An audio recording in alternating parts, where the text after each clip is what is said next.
Bonsoir tout le monde, Eleven Corner un petit peu spécial, on va débriefer le gala du Soulier d'Or, c'était hier avec des réactions des invités, il y aura du Refeloff, il y aura Tim de Kenny, il y aura Charles de Kettelard, avec un ancien Soulier d'Or qui est là, Philippe Albert va revenir sur cette soirée pour nous et puis on préfacera également la 20e journée de championnat parce qu'il y a beaucoup de choses à dire, ça bouge à Anderlecht, ça bouge au Standard, tout ça c'est dans Eleven Corner.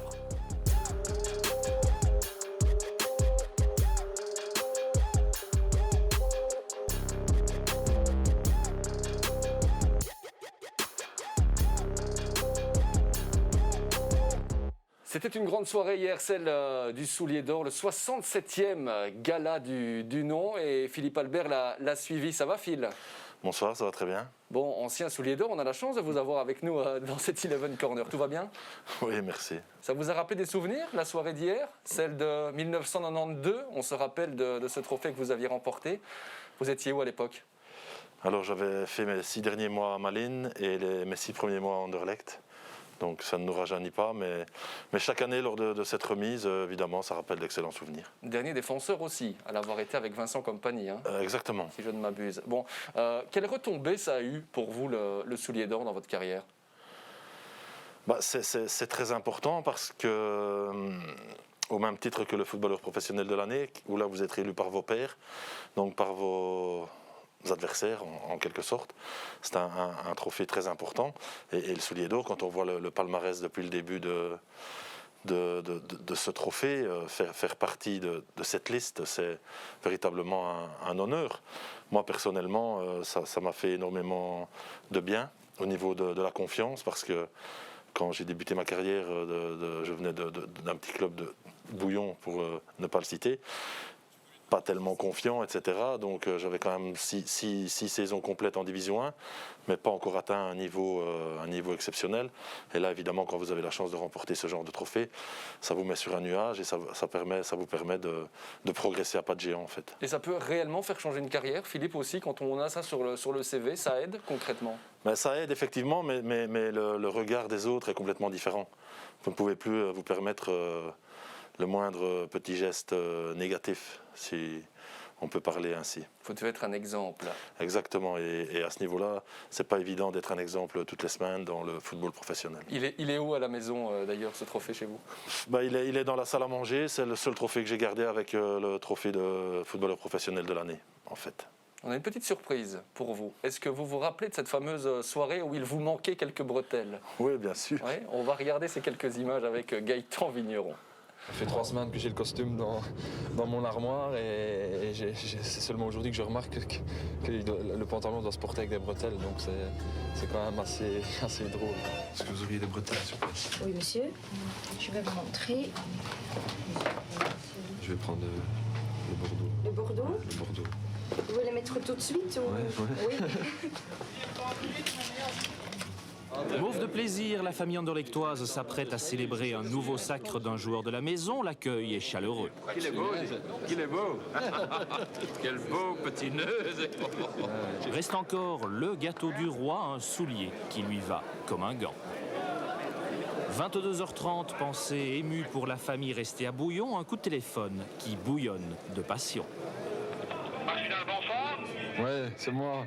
Ah, salut, hey. Félicitations, le grande. Philippe. Ouais.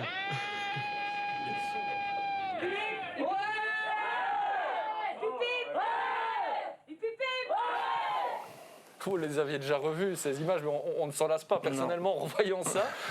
Voilà, c'est encore les émotions. On vous a vu quand même encore un petit peu ému malgré Bien les sûr, années. bien sûr, parce que c'est la famille proche, mes parents, mes frères, donc voilà, c'est toujours émouvant parce que j'ai eu une carrière atypique.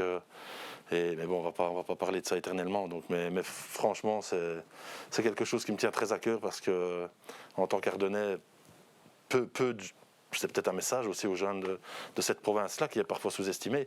Avec le travail, c'est la preuve qu'on peut finalement arriver à quelque chose de bien. J'ai quand même une dernière question pour refermer ça. Vous portez toujours aussi bien les bretelles, Philippe? Non, je pense que c'est la seule fois en fait que j'ai dû porter ce genre de choses. J'avais été victime d'une caméra cachée en fait, et mon accueil là par M. Verskuren et M. Van den Stock était sympa parce qu'ils étaient au courant que je m'étais fait avoir. Moi, je l'ai appris seulement quelques minutes plus tard pendant le show. Bien sympa. En tout cas, ça donne le peloton. On est parti dans ce débrief du gala du Soulier d'Or hier. Votre top 3, tiens, vous avez voté pour qui, vous, Philippe? Oui, mais j'avais mis un point à Holshouser parce que c'est une véritable révélation, pas pour les spécialistes de la D1B puisqu'il était déjà au Berscott, mais franchement ce qu'il a montré depuis le début du championnat c'est quelque chose d'extraordinaire avec un pied gauche magique. J'avais mis je pense 2 points à Bongonda parce que Théo quand il est en forme, quand il est bien psychologiquement et physiquement, c'est ce qui se fait de mieux en Belgique je trouve à l'heure actuelle et 3 points pour Refaelov. Buteur en Coupe de Belgique face à son ancien club, il rapporte la coupe à l'Antwerp qui n'avait plus rien gagné depuis 92. Joueur élégant, joueur très, très fair-play, qui est très très constant depuis 10 ans qu'il est en Belgique.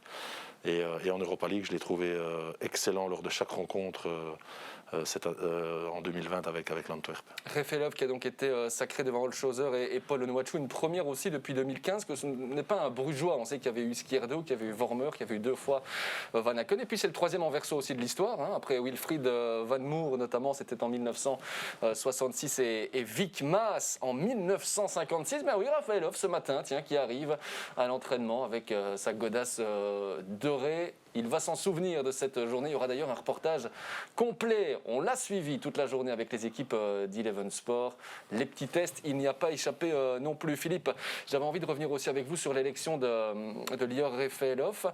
C'était peut-être plus indécis que jamais dans le choix de ce soulier d'or-là. Est-ce qu'on pourrait dire, est-ce que vous êtes d'accord si je vous dis, il a peut-être été en fait récompensé pour l'ensemble de sa carrière? Est-ce que c'est ça qui peut avoir fait la différence dans le choix?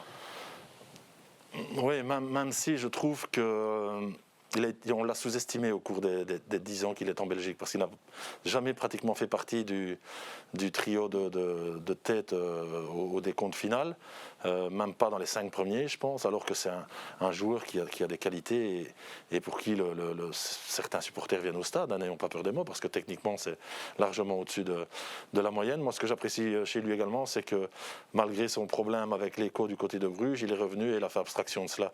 Il y a des joueurs qui auraient baissé les bras et seraient partis vers d'autres horizons. Lui, il a pris ça comme une possibilité de prendre sa revanche et l'Antwerp en a bénéficié puisqu'ils ont gagné cette Coupe de Belgique et vont passer l'hiver au chaud au niveau européen. Donc c'est quand même assez important à ce niveau-là. Victoire de Lior Refaelov que je vous propose d'écouter. François-Nicolas Sepulcre l'a rencontré, il était là ce matin pour réussir à obtenir les premiers mots au réveil. Explosive of emotion. It was a very special night yesterday. I nearly didn't sleep with all the adrenaline. I felt like after match actually, but yeah, it's time to enjoy it a little bit. I think today it will be a little bit easy training to prepare the weekend, and from tomorrow on, full focus on football again. The first day as a golden shoe. What do you expect from today? I know it's going to be very busy with you, but yeah, as I said, it's a time to enjoy it after all the hard work we do to achieve that.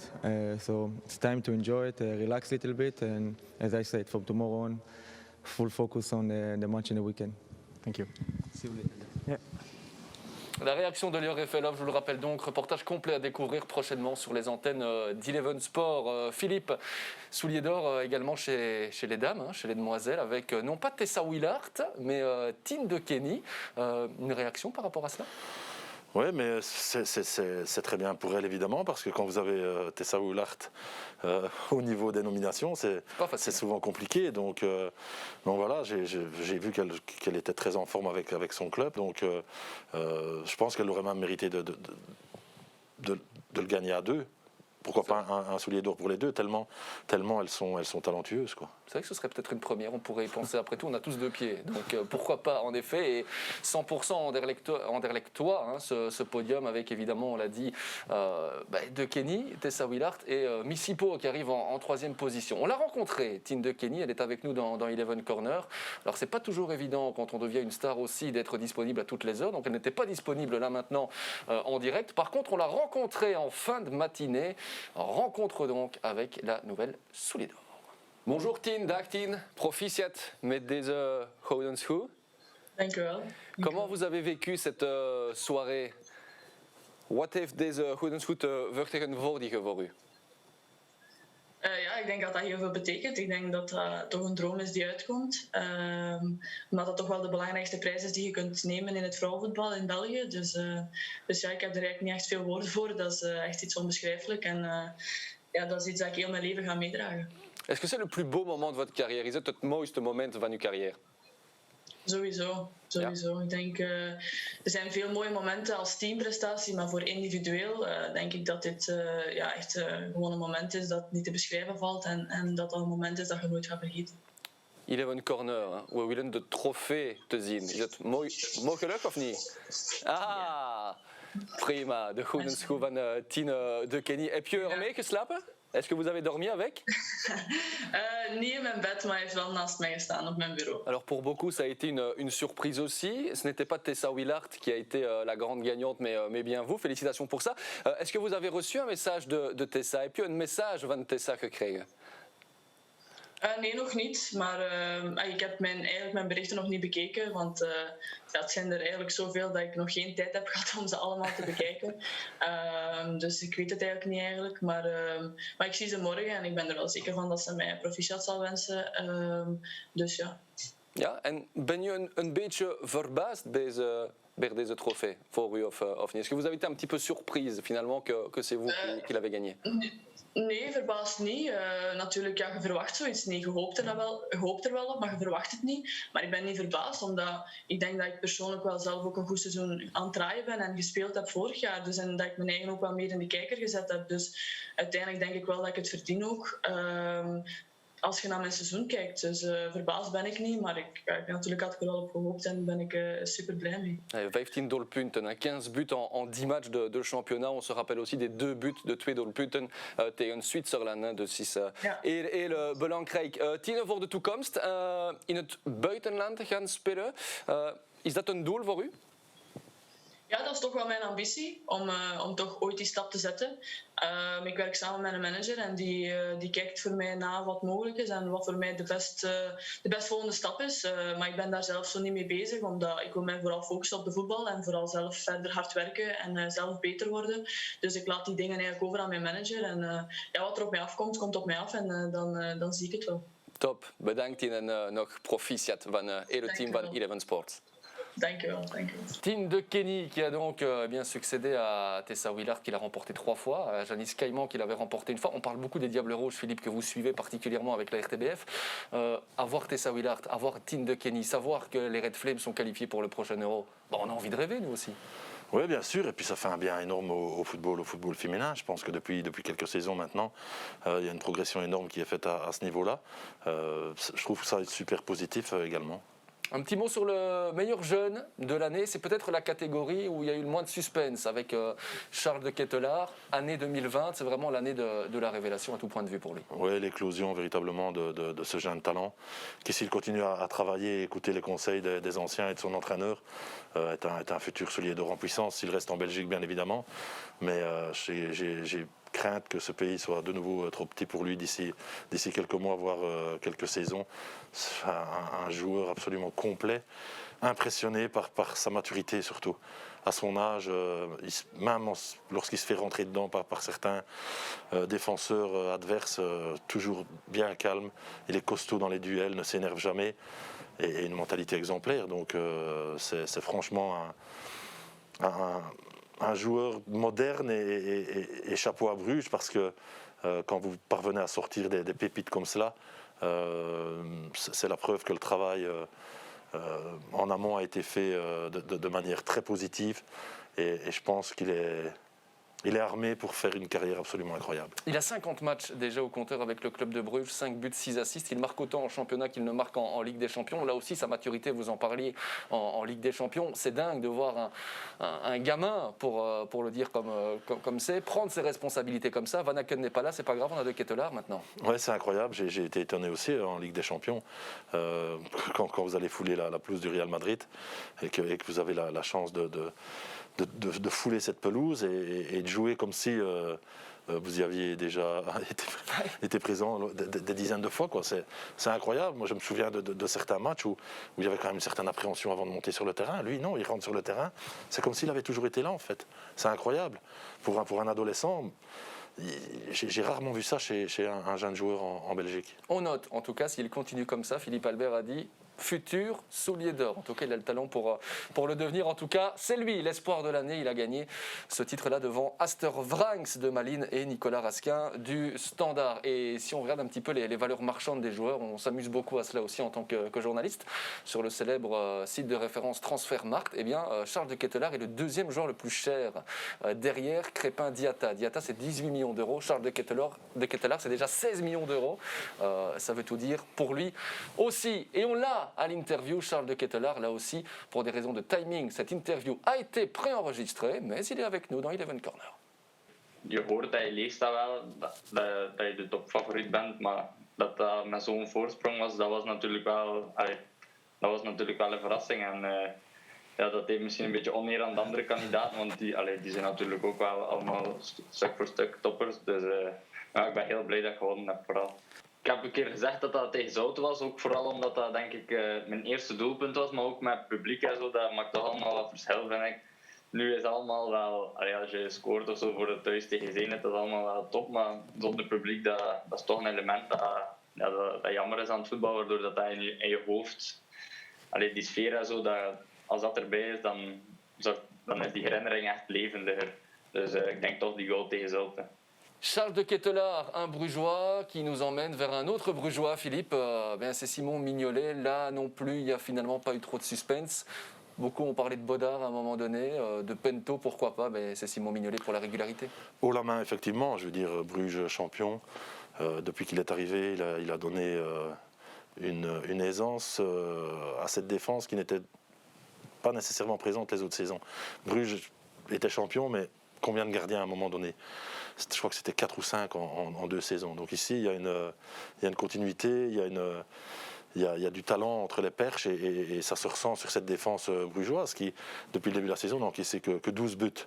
Donc Mignolet fait partie des tout grands, au niveau belge évidemment, parce qu'au niveau européen, son passage à Liverpool ne peut pas dire que ça a été un succès extraordinaire, même s'il a remporté des trophées, mais était beaucoup plus souvent sur le banc qu'à son tour. Son arrivée à Bruges a changé complètement la donne au niveau défensif dans ce club. Et j'ai bien peur que si Simon reste encore quelques saisons du côté de Bruges, Bruges fasse un one-shot sur toutes les saisons qui vont arriver, quoi. Je veux dire par là que sportivement, ils sont déjà au-dessus du lot. Financièrement, ils vont l'être également.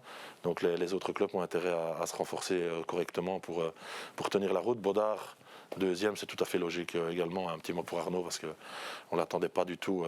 Et il a été catapulté en équipe première et il a super bien saisi sa chance.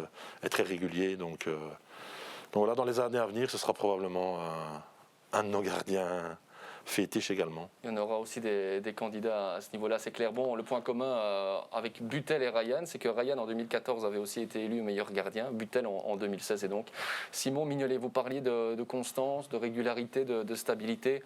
Il y a Philippe Clément, aussi meilleur entraîneur de l'année. Là aussi, c'était difficile d'aller chercher quelqu'un d'autre. Oui, effectivement. Je pense que depuis qu'il a pris les rênes d'une équipe tout seul, que ce soit à Waasland, à Genk ou à Bruges, il avait déjà fait de l'excellent travail à Waasland. Il est parti pour Genk. Il a été champion. Avec Bruges, pareil, donc il a été à bonne école évidemment, sous Michel Prudhomme. Il a travaillé, il a beaucoup écouté et il en retire les dividendes maintenant avec énormément de succès. Je veux dire par là que c'est peut-être plus facile pour lui parce qu'on l'a dit, financièrement, Bruges est capable de mettre quelques millions d'euros pour un attaquant comme ils viennent de le faire avec Bas Dost, ce que d'autres clubs sont probablement incapables de faire. Mais il faut faire tourner la mayonnaise, comme on dit. Il faut pouvoir tirer le maximum de ses joueurs. Il a eu une période un peu plus difficile à un certain moment, mais quand vous avez des gars comme Vormer, Van Aken, Mignolet, même Mekele, au niveau de l'axe défensif, il rend énormément de services. Tout rentre dans l'ordre à un moment donné. Vous voulez encore du Brugeois, Philippe ? Pourquoi pas? Parce qu'il y en a encore, avec le plus beau but de l'année qui a été décerné à Hans Van Aken. On va le revoir lui aussi. C'était en janvier 2020, il y a un an déjà. Regardez cette reprise avec le petit montage qui avait été réalisé par les réseaux sociaux du club de Bruges. C'était celui-là où le but de Théo Bongonda contre Saint-Tron. Bon, c'est la classe en termes d'équilibre, ce but-là. Ouais, je pense que c'est logique qu'il soit désigné but de l'année.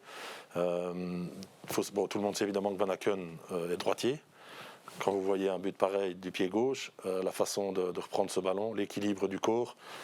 Et pour battre Van Krombrugge de cette distance-là, il faut vraiment être très très costaud et il l'a été. Le geste parfait pour Hans Van Aken. Bon, il y a encore une des récompenses qui a été décernée hier.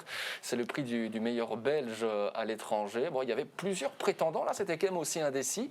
Mais moi, je trouve plutôt logique. Au final, ça, c'est un avis personnel que Romelu Lukaku ait été élu à ce niveau-là. Une petite réaction pendant qu'on regarde les images. C'est Antonio Conte, son entraîneur à l'Inter, qui lui a remis le trophée et qui a même réussi à le faire tomber. Donc, le trophée est un peu cassé. Mais bon, Romelu Lukaku, Philippe. Il n'y a pas eu photo. Quelle machine. Il n'y a pas eu photo, j'ai voté pour lui. Parce que c'est un attaquant complet qui progresse chaque semaine, chaque mois, chaque année. Il approche de la perfection, mais il veut encore aller plus haut. Quand vous prenez ces statistiques, que ce soit du côté de l'Angleterre, West Brom, Everton, à Chelsea ça s'est moins bien passé, mais je veux dire par là que c'est une machine à but, quoi.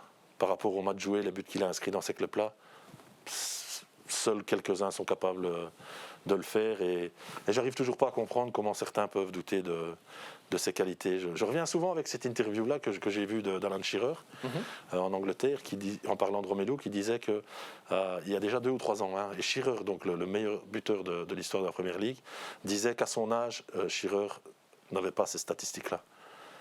C'est vous dire la qualité de Romelu, parce que Shearer en Angleterre, croyez-moi, est un dieu vivant. 35 buts en 2020 pour Romelu, qui s'imprègne aussi de ses critiques. Il les travaille intérieurement et il les exploite en fait pour devenir encore meilleur. Mentalement, il est très très solide. Oui, effectivement, et contrairement à d'autres, ses critiques, il répond à ses critiques sur le terrain. D'autres le font dans la presse, écrite ou télévisuelle. Lui, les critiques, il les prend. Ça fait mal, évidemment, je le sais bien, ça boue à l'intérieur. Mais quand vous parvenez à répondre à vos détracteurs par la vérité du terrain, c'est la meilleure des réponses. Et là, vous êtes encore plus fort. Et pourtant, il pourrait répondre à tout le monde, même dans la presse. C'est l'un des meilleurs polyglottes dans toutes les langues. Ça impose le respect aussi, ce Romelu Lukaku. C'est très impressionnant à ce niveau-là. Également, bon voilà pour le débrief du Soulier d'Or. Il y a de la Pro League qui arrive aussi, Philippe, ce week-end, avec la 20e journée des belles affiches. Ben, on va préfacer tout ça. C'est parti. La Pro League enchaîne avec le programme qu'on va regarder. Il y a encore de très très belles rencontres à suivre ce week-end. Charleroi jouera contre Malines, Moucron contre Genk, le Cercle de Bruges contre le Standard qui va devoir confirmer. On en parle dans un instant. Des rencontres notamment le samedi que vous pourrez suivre dans le Box to Box. Rendez-vous à partir de 16h et ce jusqu'à 23h. Ce sont des longues journées mais vous ne ratez rien. Et puis demain, Eupen Sporting d'Anderlecht. Vous y serez demain soir mon cher Philippe. Bon, cet Eupen Anderlecht, il sera intéressant à plus d'un titre. Avant cela, un petit mot sur la prestation des Mauves contre Aude-Vorlet-Louvain. Il y a eu la défaite, peut-être imméritée, il faut le reconnaître. Oui, tout à fait, vous avez raison, défaite largement imméritée parce qu'Anderlecht a fait tout le boulot, a pris tout le jeu à son compte, s'est créé les meilleures occasions. Il y a eu un seul tir cadré de la part d'OHL, c'était le pénalty en fin de match, donc Compagnie pouvait être très heureux et très fier de son équipe, peut-être pas du résultat, mais si Anderlecht continue de la sorte, le top 4 sera une évidence. Amouzou a été bon, Moukerou a été bon, Nmecha est impressionnant de semaine en semaine, lui c'est un futur crack. Par contre, le petit point noir au-delà de la défaite, c'est la perte de Sambi Lokanga qui s'est fait les ischios. C'est 2 à 3 semaines d'absence. Alors ma question elle est toute simple, vous me voyez venir, qui pour le remplacer s'il n'est pas irremplaçable en fait? À l'heure actuelle, je pense qu'il est irremplaçable dans cet entrejeu anderlechtois. C'est devenu véritablement le patron de cette équipe en peu de temps. C'est assez étonnant de la part d'un jeune joueur, mais qui a confiance en lui-même, en ses qualités et qui sait ce qu'il peut faire et ce qu'il ne doit pas faire. Donc c'est un gros atout pour Compagnie. Il va falloir se passer de lui pendant 2 ou 3 matchs, comme vous l'avez dit. Donc Vincent a quand même un noyau assez étoffé, même si d'autres disent le contraire. Il va falloir le remplacer collectivement, je pense, parce qu'individuellement, il n'a pas ce profil-là à Anderlecht. Sambi qui n'était pas tout à fait à 100% pour le match contre Louvain, il avait été un petit peu malade aussi la veille. Bref, il est blessé. Alors beaucoup parlent de Trebel qui revient. Il ne faudrait pas griller non plus son retour. Il y a éventuellement le nouveau renfort, c'est l'occasion d'en parler avec Majid Hachimero, prêté par Salzbourg avec une option d'achat. Il peut jouer en 8 ou il peut jouer en 10. On nous dit aussi que c'est un grand talent. Ce serait peut-être lui le sauveur en fait. Oui, s'il est prêt à 100%, je pense que Kompany va réfléchir à l'aligner, mais il y a Elait qui peut dépanner aussi. Cullen dans un rôle un peu différent, mais bon, même si au niveau de la construction, Cullen n'est pas nécessairement présent comme les Sambi. Lui, c'est plus un rôle de récupérateur. Voilà, il y a des solutions. Je pense que Kompany met quelque chose en place maintenant et on voit la différence depuis plusieurs semaines. Donc, moi, je lui fais confiance, franchement, pour trouver une solution pour le match de demain soir. Hachimero, c'est quand même beaucoup d'expérience. C'est celui qui en a le plus après Trebel au niveau international notamment. Il a beaucoup joué en Ligue des Champions également, notamment contre le Bayern Munich, contre l'Atlético Majid Hachimero. Marco Cana aussi un peu dépanné dans cette position-là. Mais voilà, Cana, Cullen, c'est deux profils un peu similaires, plus défensifs. Au niveau de la construction, là, Sambi va manquer, mais donner plus de responsabilité à Mutsu, Mukeiro, Mamen Mecha, donc ils ont assez de possibilités au niveau offensif pour faire la différence. Ouais, petite tuile quand même pour Vincent Kompany, là où on commençait à sentir les automatismes se créer du côté du Sporting. Automatisme aussi pour Persito qui n'est plus là mais qui a joué hier avec Brighton contre Manchester City. Ils ont été battus mais il a joué 70 minutes Persito. Voilà pour les infos et puis pour en terminer avec ce chapitre sur le nouveau venu à Hachimero. Il ne sera pas là demain, donc vous ne le verrez pas demain, mon cher Philippe, puisqu'il vient directement du Ghana et il se laisse entendre de sources ghanéennes qu'on n'a pas encore vraiment eu l'occasion de recouper, qu'il aurait chopé le Covid. Donc voilà, affaire aussi à suivre à ce niveau-là, mais il ne sera pas là demain. Comme ça, vous êtes prévenus. Ne le cherchez pas du côté du Kerouac, où Eupen enchaîne les rencontres, a pris 1 point contre Ostende en jouant 70 minutes à 10. Franchement, peu de gens y croyaient. Non, effectivement, parce qu'Ostende est une des bonnes révélations de la saison. C'est vrai que Agbadou prend rouge là, la semelle qui continue, donc les nouvelles règles font en sorte que ce type de tacle maintenant vaut une carte rouge. C'est un peu dommage parce qu'il n'y avait aucune mauvaise intention, donc il est exclu. Mais Eupen a vécu un match difficile et finalement a réussi à prendre 1 point du côté d'Ostende, comme je l'ai dit, qui est une des bonnes révélations. Et je pense que quand vous avez un attaquant qui est capable de vous mettre une quinzaine de buts par saison comme Prevjak, je pense que vous pouvez vivre une saison assez tranquille. Ouais, 3e but en 2 matchs. Pour lui, il revient en forme. Ça fait du bien aussi à Eupen qui se donne un petit peu d'air dans le bas du classement. Il faudra confirmer cette fois avec l'enchaînement des matchs qui est quand même compliqué. Autre affiche ce week-end, vous n'y serez pas. Là, cette fois, vous ne pouvez pas être partout, Philippe. Ce sera Charleroi contre Malines. Pourtant, Dieu sait si ces 2 clubs vous laissent de grands souvenirs. Bien sûr, mais bon, je serai devant mon écran pour voir ce match en espérant voir un bon match de foot, évidemment. Et c'est compliqué parce que j'ai passé 5 ans à Charleroi et 3 ans à Malines, des moments absolument fabuleux dans les 2 clubs. Donc c'est difficile de dire qui va s'en sortir, mais je donnerai l'avantage aux Carolo qui jouent à domicile et qui ont retrouvé des couleurs depuis plusieurs semaines maintenant, même si ils restent sur 2 défaites consécutives où ils auraient mérité mieux. C'est ce que j'allais vous dire. Est-ce que Charleroi est à nouveau dans le dur ? Il y a 2 défaites, mais dans le contenu, c'était quand même pas mal. C'était très intéressant, comme vous le dites. C'était très positif, avec un match à l'Antwerp où ils auraient dû engranger quelque chose. Et à Ostende, ça s'est joué à rien du tout non plus. Donc le contenu est super intéressant. Il va falloir régler quelques problèmes au niveau défensif, parce que là, ils encaissent un peu trop, je trouve, depuis quelques matchs. Mais offensivement, ils ont terminé le match avec 3 attaquants de pointe à Ostende, avec Rezaï, Nicholson et Teodorczyk. Morioka dans le milieu du terrain qui fait absolument tout, qui récupère, qui est à la baguette au niveau offensif. C'est une équipe qui a retrouvé des couleurs et en continuant de la sorte, les points vont suivre. Vous parliez de soucis défensifs Willems qui était sorti blessé. On a vu aussi qu'il n'y avait pas de solution pour Karim Belhosseine. Alors coup de chapeau quand même à Gaëtan Hendricks, qui franchement est investi comme jamais. Ça faisait 3 mois qu'il n'avait pas joué, tout de même, Gaëtan Hendricks. Il a montré toute sa polyvalence finalement, son professionnalisme. Il est quand même sous-exploité, Gaëtan Hendricks. Effectivement, mais moi je lui tire un coup de chapeau à ce niveau-là. Quand vous avez souffert comme cela depuis l'arrivée de Karim Belhosseine, qui n'en a pas fait un titulaire et qui en fait un réserviste, c'est son droit. Mais quand vous lancez un joueur comme cela dans une position qui n'est pas du tout la sienne, et qui après 10 minutes rend des services absolument incroyables jusqu'au moment où il sort, peu de joueurs sont capables de faire ça. Vous ne pouvez pas demander à un demi-def de jouer back droit et de faire le match qu'il a fait. Le match qu'il a fait. Il faut avoir non seulement du talent, mais aussi du caractère. Et savoir se positionner, parce que c'est complètement différent de jouer sur un flanc que dans l'axe. Moi, quand il s'est échauffé, que je l'ai vu rentrer, j'étais au match, on l'a dit en direct, Gillet va passer à droite, et Hendricks va jouer dans l'axe, aux côtés de Morioka. Mais non, Karim a surpris tout le monde en faisant jouer Hendricks sur le flanc droit, et il s'en est bien tiré, quoi. Je veux dire, pour le même prix, il marque un but, défensivement, aucune erreur.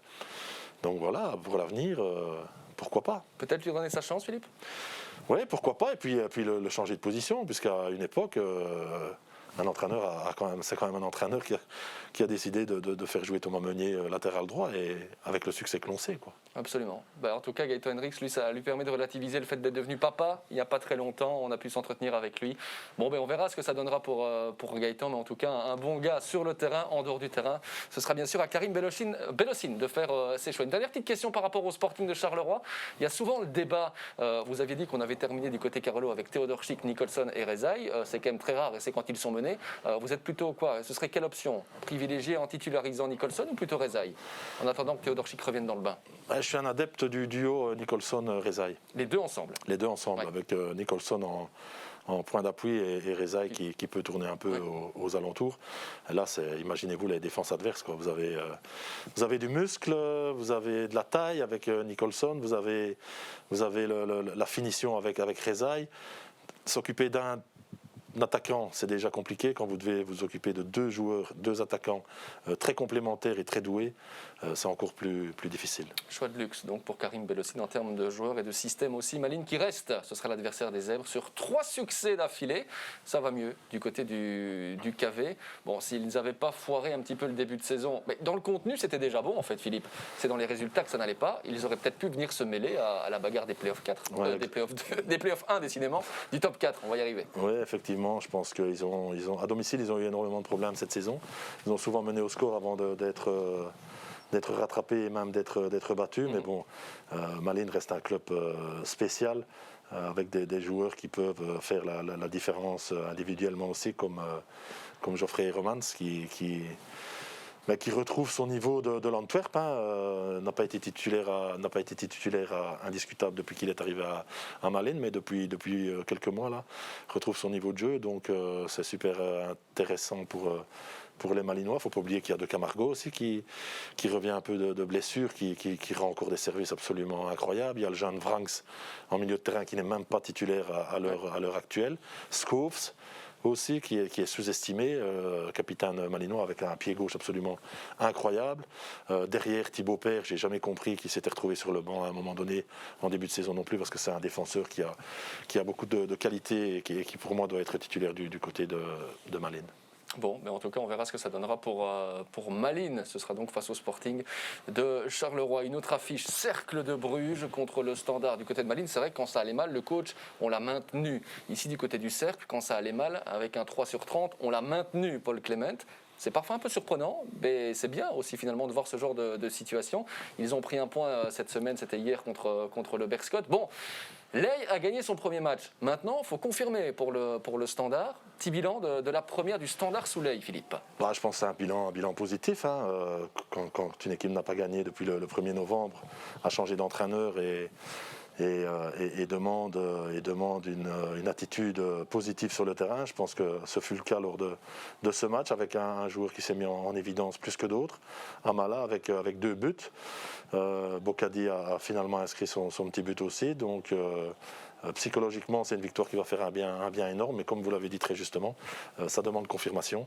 Et dès ce week-end, avec un déplacement qui ne sera pas aisé face à ce cercle de Bruges, qui a souffert énormément au cours des derniers mois, mais qui a beaucoup de talent. Avant ces problèmes, le cercle vivait une saison tranquille, elle n'était pas loin du top 4, voire 5e, 6e place. Donc il y a beaucoup de talent là-dedans.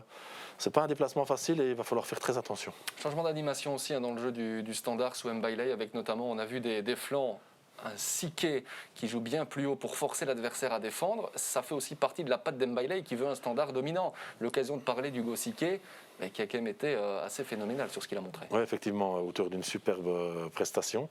Il m'avait déjà bien plu à l'une ou l'autre reprise lorsqu'il avait l'occasion de montrer ce qu'il valait. Donc c'est très intéressant. Mbailey connaît le club bien évidemment, connaît ses joueurs. Je pense qu'il a une figure un peu de paternel comme ça et ça peut marcher avec certains joueurs, dont Carcela bien évidemment, qui a besoin comme ça de sentir une confiance absolument inébranlable de son coach pour rejouer à son meilleur niveau. Il va falloir encore attendre quelques matchs parce que au niveau physique, il a quand même peu joué depuis le début de la saison. Donc, mais je m'attends à un grand Carcela d'ici 3, 4 ou 5 semaines. Avec Siké qui était très bon dans ses centres, il y a quelqu'un qui est censé réceptionner tout ça maintenant en tant que neuf, c'est le nouveau transfuge, Joao Klaus, d'une maman italienne. Il est né au Brésil et son nom de famille lui vient de son papa, prêté par Hoffenheim pour 1 an et demi, 18 mois. Il y aura une option d'achat par la suite pour le Standard. Bon, il n'y a plus Avenatti, il n'y a plus Oulare pour qui c'est un petit peu compliqué aussi au niveau de la gestion. On en attend beaucoup, il ne le sait peut-être pas, ce Klaus, mais il sera attendu à ce que ça. Oui, effectivement, il va vite s'en rendre compte, croyez-moi. Mouleka était titulaire, il a été remplacé en seconde période. C'est vrai que Klaus, Hoffenheim n'a pas joué beaucoup. Les 2 dernières saisons, il a été prêté à Helsinki et à Linz. Il a quand même marqué 24 buts lors de ces 2 prêts, donc ça fait 48 buts en 2 saisons. Il faut voir aussi dans quel championnat.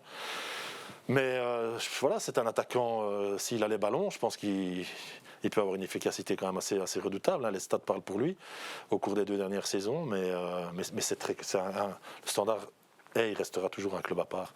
Je veux dire par là quel club ne rêverait pas d'avoir Oulare et Avenatti comme attaquant dans son équipe, quoi. Je veux dire que ce sont des joueurs avec des qualités énormes. C'est vrai qu'Oulare est souvent blessé, mais Avenatti à Courtrai faisait peur à tout le monde. Et tout le monde était d'accord pour dire que c'était un des meilleurs attaquants de notre championnat. Il était mieux utilisé du côté de Courtrai. C'est dommage pour le Standard, mais je reste persuadé que ce sont deux garçons qui, lorsqu'ils seront prêtés ou transférés définitivement, vont rendre d'énormes services au club auquel ils appartiendront. Ce qui est étonnant, c'est quand même de voir des joueurs qui vont peut-être avoir une deuxième chance, puisque Montagnier n'est plus là et que Ley est arrivé, mais qu'eux ont été en fait mis sur le côté avant même que Ley n'arrive. On pouvait peut-être se dire, tiens, est-ce qu'Oulare n'aurait pas eu la chance sous Ley d'être un petit peu relancé? On sait que mentalement, lui, il a aussi besoin d'être boosté. Vous parlez de la figure paternelle d'Mbailey.